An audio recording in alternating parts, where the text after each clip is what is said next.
Estreito de Hormuz no centro de todas as olladas. O presidente Sánchez exixe a súa apertura e preservar todos os xacementos enerxéticos de Oriente Medio. Asegura que o contrario pode desencadear unha crise enerxética a longo prazo para toda a humanidade. Mentres Donald Trump dá un ultimátum de 48 horas a Irán para abrir Hormuz, senón, advirte, os Estados Unidos atacarán e destruirán as centrais eléctricas. Unos 15 céntimos debió de bajar. Xa vin a un 80 e, bueno, algo se va notando. Yo siempre echaba de 20 en 20 euros y hoy he llenado porque supongo que a pesar de este decreto pues seguirá subiendo, con lo cual pues ya lleno el depósito. Moito movimento este domingo nas gasolineiras. A rebaixa do IBE dos combustibles animou a actividade das estacións de servizo. A gasolina baixou case 30 céntimos, o gasóleo pouco máis de 15. Os veciños portugueses tamén se achegaron a repostar. E hoxe os veciños de Busto decidían nunha asemblea extraordinaria se marchaban ou quedaban en Santiago. Nunha reunión dunha hora chegaron o acordo de pedir a dimisión do concelleiro de Mobilidade e do xerente da empresa responsable do autobús. Queren que o concello debata a exclusión que sofren co transporte. Onde se vote todos os grupos políticos a casuística do bus, de que non iba a vir a Busto, e por último, damoslle un voto de confianza á alcaldesa de Santiago, aplazando a segregación do Concello de Santiago a trazo. Xornada prácticamente de verán a de hoxe. O sol e as boas temperaturas acompañáronos dende ben cedo e iso notouse e moito nas rúas. E como é habitual, acabamos a temperatura máxima de España. Queren saber onde? Pois contámosllelo de seguida.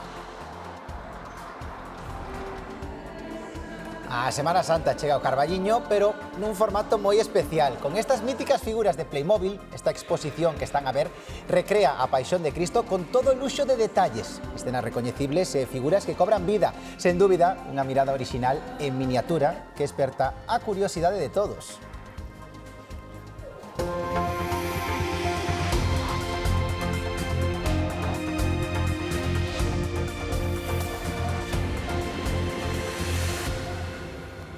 Saúdos, que tal? Boas noites. No contexto da guerra de Irán, Pedro Sánchez exixe a apertura do Estreito de Hormuz. O presidente do goberno, a través dunha mensaxe na rede social Xe, reclama a preservación de todos os xacementos enerxéticos do Oriente Medio. O líder do Executivo advertiu que unha maior escalada podería desencadear unha crise enerxética a longo prazo para toda a humanidade. Sánchez advirte que o mundo non debe pagar as consecuencias desta guerra. O Estreito de Hormuz é un paso marítimo estratéxico que conecta o Golfo Pérsico co Golfo de Omán e que se converteu nun punto de tensión tras os ataques dos Estados Unidos e Israel a Irán. O Estreito de Hormuz converteuse en un referente permanente de tensión na guerra de Irán. De partida, unha mensaxe ameazante de Donald Trump na madrugada do domingo en Truth Social. Dicía que se Irán non abre totalmente o Estreito, en 48 horas os Estados Unidos atacarán e arrasarán as súas centrais eléctricas. A partir de aí, Irán foi escalando na resposta.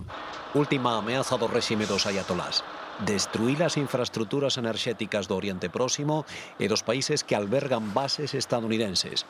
Tamén consideraría obxectivos lexítimos empresas participadas accionarialmente polos Estados Unidos.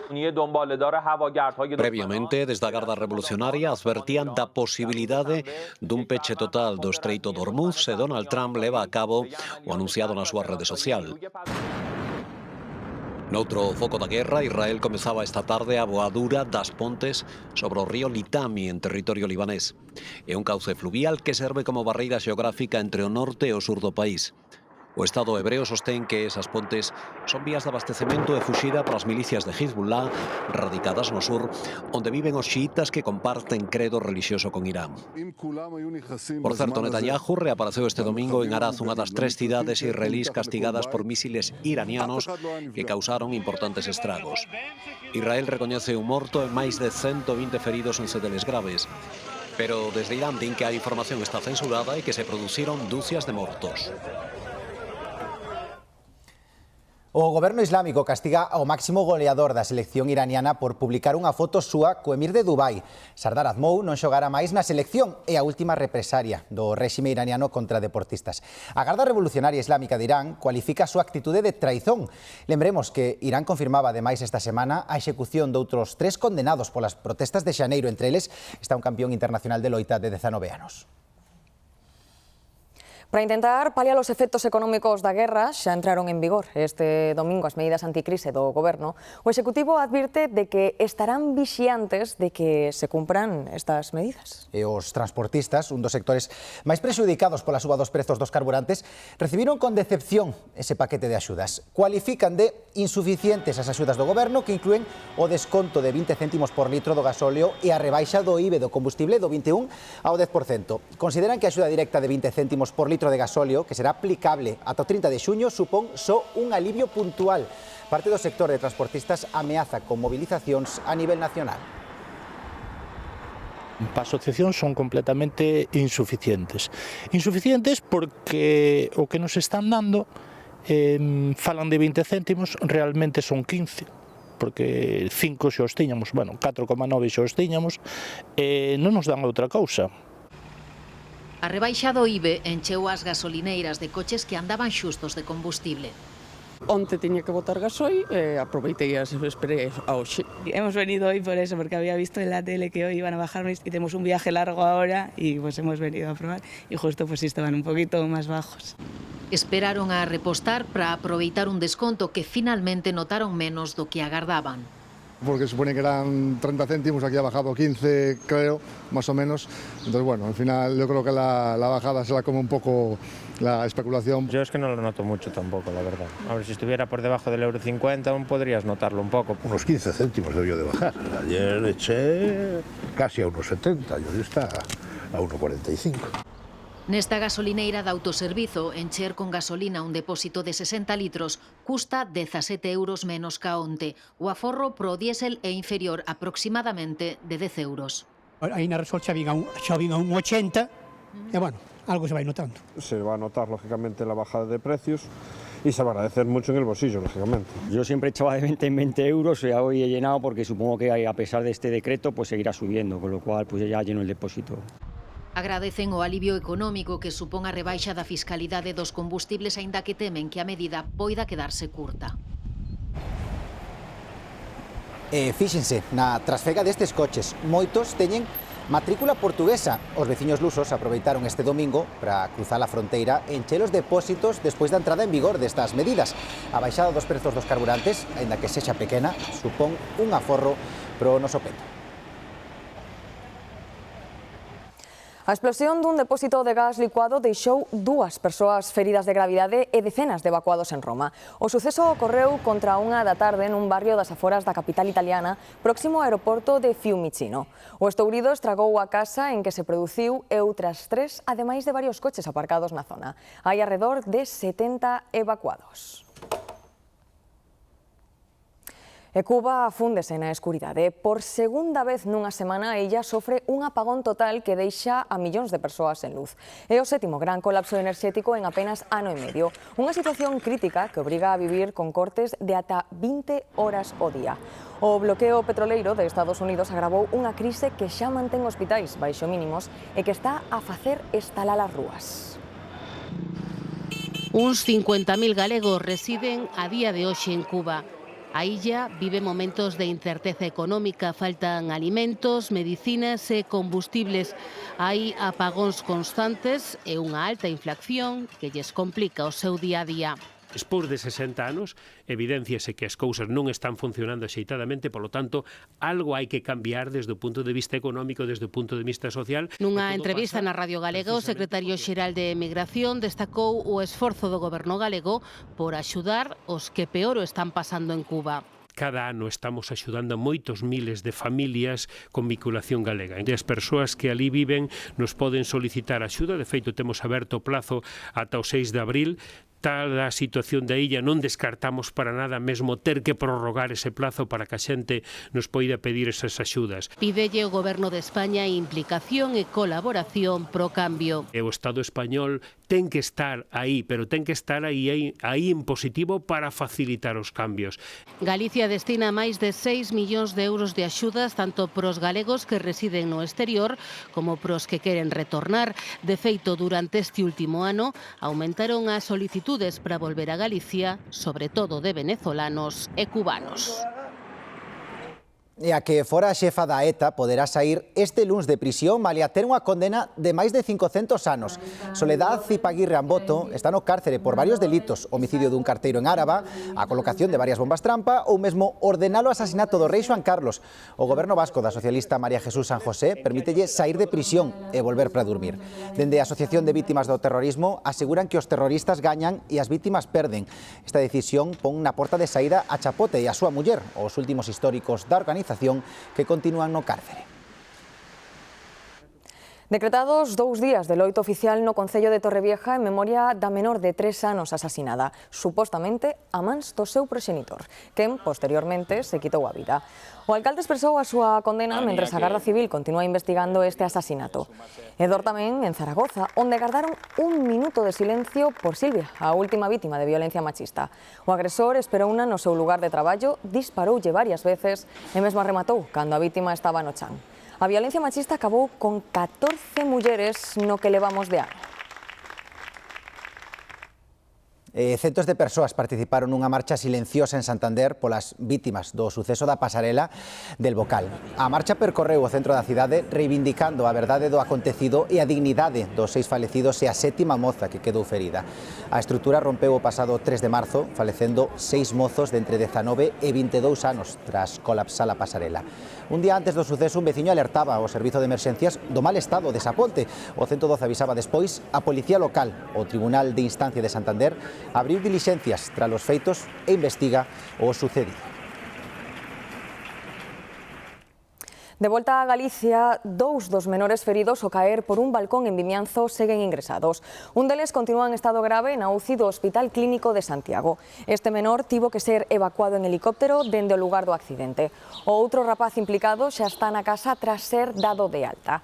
O accidente aconteceu a pasada tarde ao romper a varanda dun balcón. Os rapaces teñen idades comprendidas entre os 12 e os 14 anos. Están investigando que puido pasar. Se collen o coche e utilizan o ramal da autovía que conecta a Maside coa A52, isto lles interesa. A partir de mañá pecha un carril. E será o dereito nun tramo de varios kilómetros e que obrigará aos condutores a desviarse pola Nacional. Alejandro Álvarez. Sí, un corte circulatorio debido a que mañá comeza unha nova fase nos traballos de mantemento deste viaducto da A53 á altura de Toen. En total serán 8 kilómetros cortados dende ese ramal de Maside ata o enlace da A52 dirección Ourense. Un corte que comezará mañá ás 8 da mañá e que se prolongará se non hai ningún tipo de novidade ata o venres día 27 á 1 da tarde. Ante esta situación habilitarase un desvío alternativo pola Nacional 541 que estará debidamente sinalizado. Veciños do Concello Pontevedrés da Estrada denuncian a perigosidade dun tramo de vial nacional que atravesa o núcleo urbano. Un traxecto de algo máis dun quilómetro inzado de cruzamentos de peóns e cun tráfico denso que acaba de aparecer nun listado das estradas máis perigosas de Galicia. A veciñanza do Concello da Estrada veñen denunciando en numerosas ocasións a perigosidade dun tramo da Nacional 640, unha vía que xunta Caldas de Reis con Lalín e que nun traxecto de algo máis dun quilómetro atravesa un núcleo urbano estradense. É bastante peligroso porque é unha reta moi grande, os coches sobre todo os que veñen de arriba, bastante costa. Entonces, pues claro, a veces ni te das conta que está este posto de betóns aquí, xa non sei canta xente atropellaron. A veces a xente métese, o coche non os ve, ou cousas así.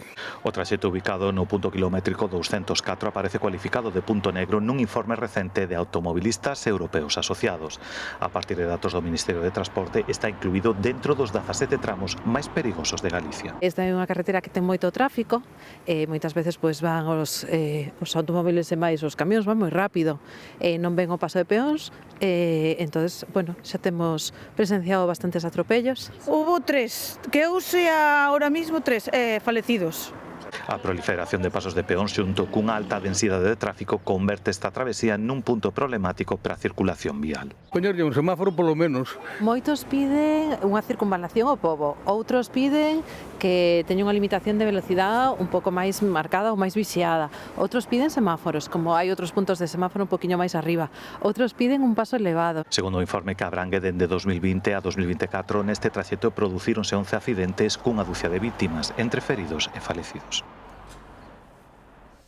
A veciñanza de San Pedro de Busto decidiu aprazar a votación sobre a súa posible separación de Santiago para incorporarse ao Concello de Trazo. A Asociación Veciñal optou por darlle un voto de confianza ao Concello condicionado a que se cumpran as súas reivindicacións, entre elas a de ter autobús urbano ata a capital de Galicia. A veciñanza de San Pedro de Busto debía decidir se comezaban os trámites para solicitar a segregación de Santiago e incorporarse ao Concello veciño de Trazo. Levan sen servizo de transporte urbano desde o ano 2004 e ese foi un dos detonantes que esgrimiu a Asociación Veciñal para poñer sobre a mesa a proposta da segregación. Finalmente decidiron aprazar a votación e darlle un voto de confianza á alcaldesa de Santiago, que esta semana comprometeu a chegada do transporte urbano á parroquia de Busto, despois de máis de 20 anos en este servizo. A veciñanza de Busto reclama que o asunto se leve ao pleno do Concello para que se pronuncien os distintos grupos municipais. Este mércores pechouse o prazo de presentación de ofertas para o novo contrato de transporte urbano. 5 empresas de transportes optan a facerse co servizo para os 13 anos vindeiros. Segundo establece a Lei da Administración Local de Galicia, a segregación de parte dun termo municipal para incorporarse a un concello limítrofe pode ser promovida pola propia veciñanza, sempre cando conte co apoio de 2/3 dos residentes que leven vivindo na zona un mínimo de 10 anos.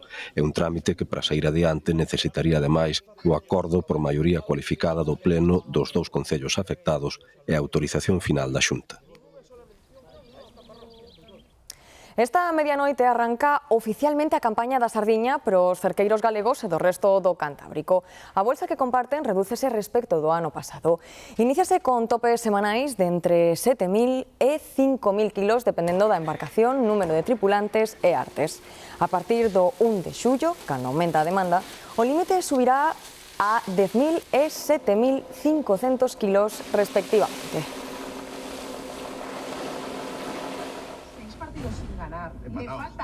E hai escasos minutos na estrada PO 550 que une Cambados e a Lanzada producíase esta imaxe que están a ver, este vehículo que ven ardía completamente por causas que aínda se descoñecen. O sinistro produciuse entre as vilas de Vilalonga e Noalla. Por sorte, non hai que lamentar feridos. Onde vai isto? Onde vai? Ben, quen recupera a actividade coa chegada da primavera é a vespa velutina. E con ela volven os desvelos nos apicultores. Se nos vindeiros meses as chuvias son escasas, os ataques ás colmeas poderían incrementarse e, polo tanto, empeorar significativamente a produción de mel. Hai 4 anos que Manuel decidiu poñer en práctica en Lalín todo o que aprendeu nun proxecto privado de recuperación do patrimonio apícola galego. Con albarizas na Serra do Candán e dos Ancares, a evolución da velutina é fundamental para o seu programa. Empeza xa a verse, xa temos en costa, xa hai compañeiros que a teñen no interior, na montaña, na Serra e nos Ancares. Entón, pois, está empezando ahora xa forte en todo o territorio. Ca chegada da primavera, a velutina raíña sae da invernada e comeza a buscar alimento para despois facer os enormes niños tan habituais dende hai 10 anos. O trampeo é a principal ferramenta ca que contan os apicultores para facer fronte á ameaza da vespa asiática, que en Galicia xa está case normalizada, lamenta. Xa da casa, xa temos que considerala da casa, está en todo o territorio, desde as praias hasta os cumes máis altos de Ancares, Trevinca e Courel. Está, eu non diría estabilizada, pero cada ano vai se comportar un pouco en función dese clima e en todos os concellos temos xa velutina. Unha colmea produce entre 15 ou 20 kilos de mel nos mellores casos, que dependendo da categoría pode venderse a granel por 3,5 euros o litro, mas a erupción da velutina pode supoñer perdas dun 60% da produción e en caso de colmeas febles a súa destrucción. Unha preocupación moi grande para os apicultores. Se a primavera ven moito de auga e vainas a retrasar, temos a experiencia do ano pasado, e se ven unha primavera seca e de calor, pois virán antes. O ano pasado houve unha produción récord de 370 toneladas de mel galego dentro da indicación xeográfica protexida e, aínda que na costa baixou a colleita, os resultados deste exercicio dependerán en gran parte de como evoluciona a presenza desta especie invasora que é a velutina. Este lunes retomarase a actividade lectiva presencial en todos os centros educativos de Canarias que, debido á borrasca Terés, operaron de forma telemática o xoves e o venres. A situación mellorou, pero o arquipélago segue baixo aviso e mañá aínda se esperan chuvias fortes e tormentas, especialmente nas illas máis occidentais. Hai encoros aliviando auga e varias estradas afectadas por desprendementos.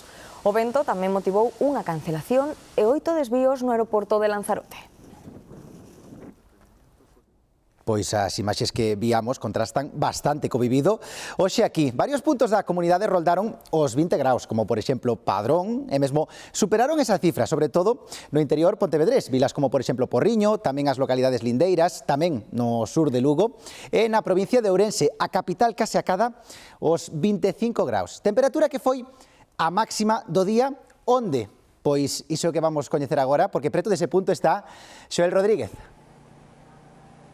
Pois foi, David, tamén nesta provincia de Ourense, na comarca do Ribeiro, en concreto no concello de Leiro, que acadou ás 4:30 desta tarde unha temperatura de 25,1 graus centígrados, sendo a temperatura máis alta na nosa comunidade, pero ollo tamén no conxunto do noso país. Temperaturas que foron máis agradables, máis moderadas, como dicías, no resto da nosa comunidade, 20, por exemplo, en Vigo, 18 na cidade de Ferrol ou en Santiago de Compostela e 17 no caso da cidade da Muralla. E con estas temperaturas primaverais, hoxe moitos galegos aproveitaron este domingo para sair ás rúas en manga curta para practicar algo de deporte, dar un paseo ou tomar algo nunha terraza. De cara a esta vindeira semana, as temperaturas van a seguir con estes valores primaverais moderados, pero de cara ao remate desta vindeira xornada as temperaturas irán un chisco en descenso.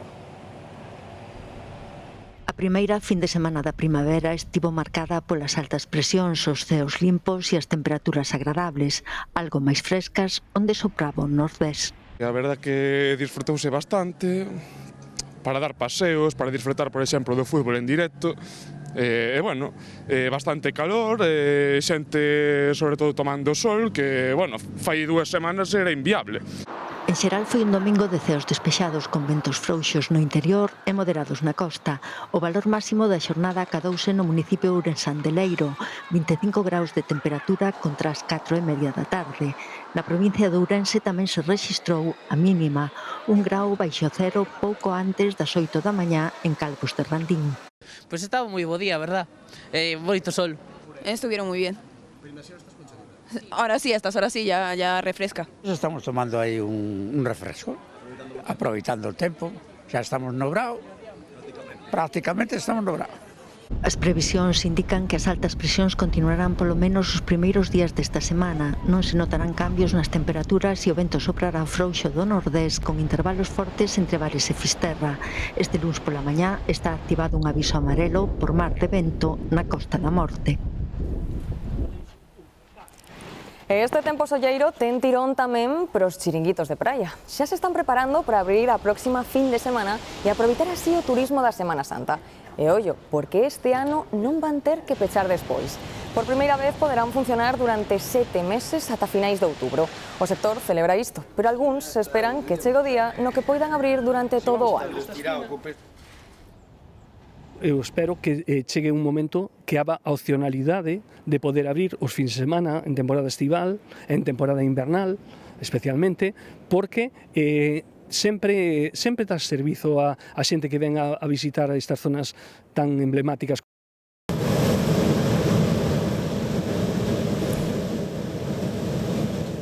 Isto que estamos escoitando, que están escoitando tamén vostedes, é o mar, o son do mar, que para máis da metade da poboación é un son inesquecible, que non quererían deixar de escoitar xamais. E sitúano como seu son favorito. A natureza, xunto coa voz dos nosos seres queridos, convértense en refuxio e reconfortan.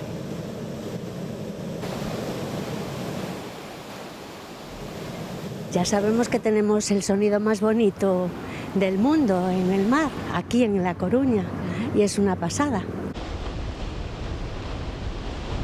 Las olas. El romper de las olas es algo que me relaja, me llena mucho el espíritu. O sonido do mar. Sempre que poido acércome porque me relaxa un montón. O mar como bálsamo. Asociamos o seu son rítmico e constante á calma e por iso ninguén quere renunciar á súa banda sonora en xeral. A natureza é refuxo auditivo para todos. ¿Sabes cuando vas al monte, estás todo relajadito y tal? El sonido de los pajaritos cantando, creo que nunca podría renunciar. Pero se preguntamos por sons irrenunciables, inevitablemente conectamos con esas persoas que melloran a nosa vida. Puede ser una voz de una persona y a la voz de mi mamá. Va por ahí, sí. Creo que lo que no podría, lo único que conservaría siempre, sí. O sonriso da miña sobriña, a risa, gústame bastante escoitala. No Construímos o noso mapa sonoro vital a golpe de emocións, recordos e, por suposto, música. Sen ela, a vida sería... No sé si triste, pero sin color, como un poco más aburrida, no sería tan llevadera. 4 de cada 10 persoas aseguran que unha canción concreta consegue transportalas a un momento feliz do pasado. Pájaros de barro de Manolo García. Me lleva mucho a la infancia, sí.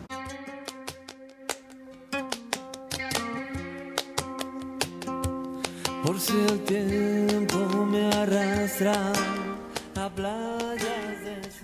E a calidade de vida do rural galego levou a unha parella francesa a trasladar o seu fogar ao concello ourensán de Monterrey. Dende ali elaboran de xeito artesanal anzois de pesca que venden a través da internet a distintos países do mundo. Coñeceron Galicia durante unhas vacacións e decidiron cambiar Francia por esta aldea de San Cristóbal en Monterrey hai máis de 2 anos.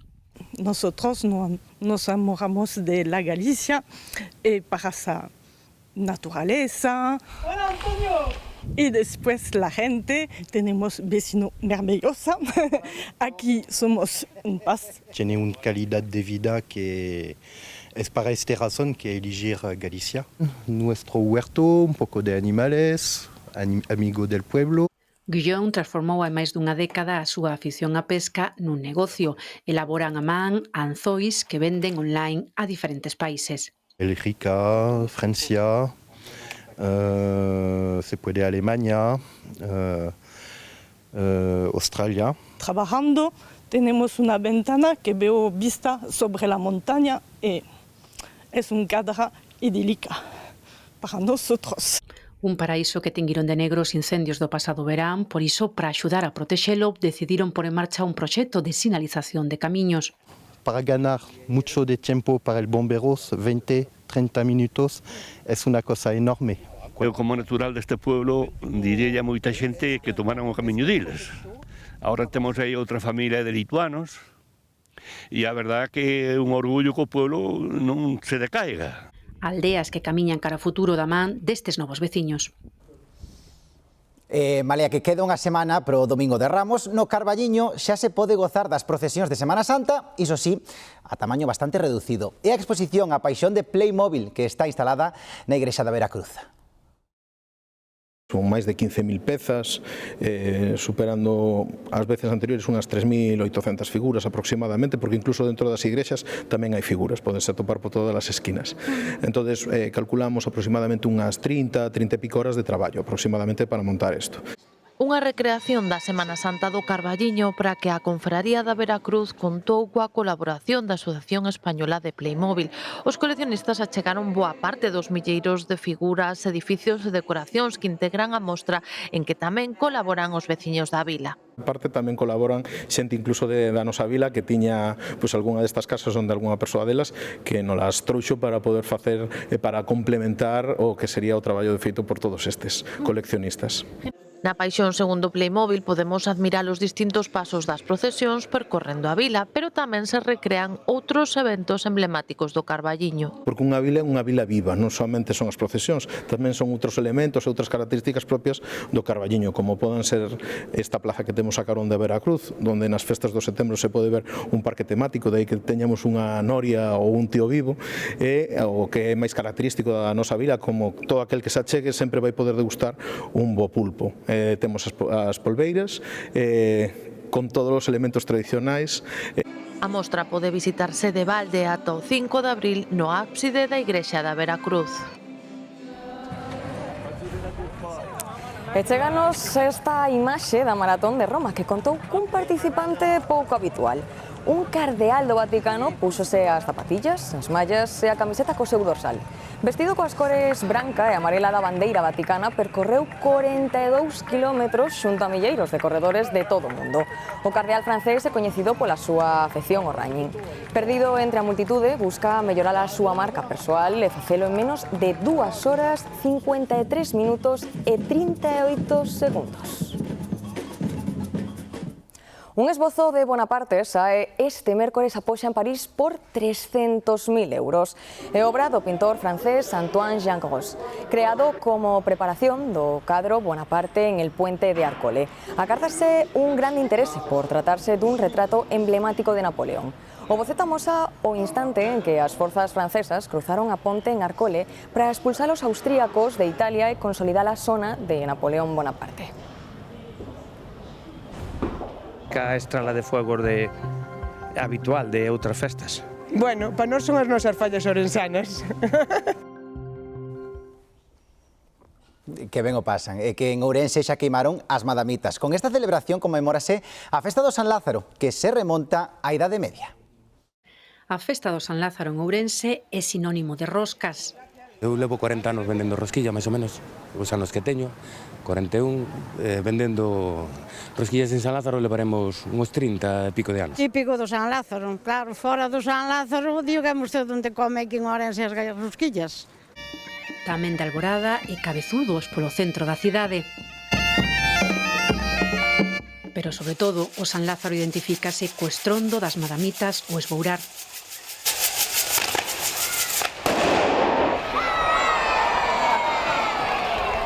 É diferente, non é a típica estrala de fuego habitual de outras festas. Bueno, para nós son as nosas fallas orensanas.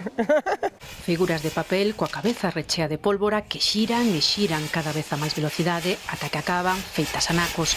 Un zapateiro, o do tambor, un músico, esos son como bailarís. E cada ano intentamos cambiar un pouco, traemos ciclistas, traemos toreiros, tradicional, a verdad, moi artesanal. Xa ten moitos anos, pero a xente sigue gustando, entón... Unha tradición de orixe incerta que moitos relacionan coa queima de todo o malo e inicio dun novo ciclo marcado pola luz e o renacer da primavera.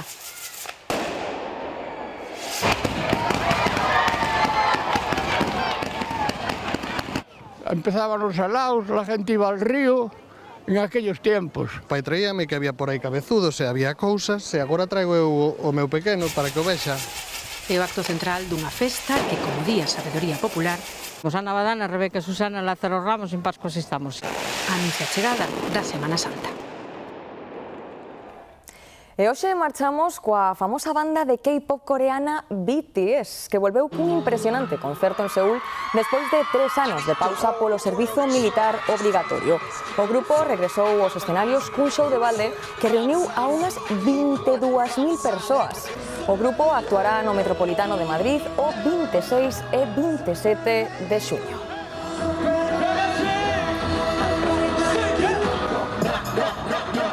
Pois xa saben, máis información en G24 e g24play.gal. Chega agora a información deportiva cunha victoria que estaba case feita pro Celta e que ao final Óscar rematou nunha derrota increíble. A verdade é que sí, increíble porque hai que lembrar que o equipo vigués ia gañando por 3-0 ante o Alavés en Balaidos, pero o fútbol depara sorpresas como a que se viviu esta tarde e os vitorianos remontaron para gañar por 3-4. Nuns segundos estamos co sucedido nese encontro e co resto da actualidade deportiva desta fin de semana.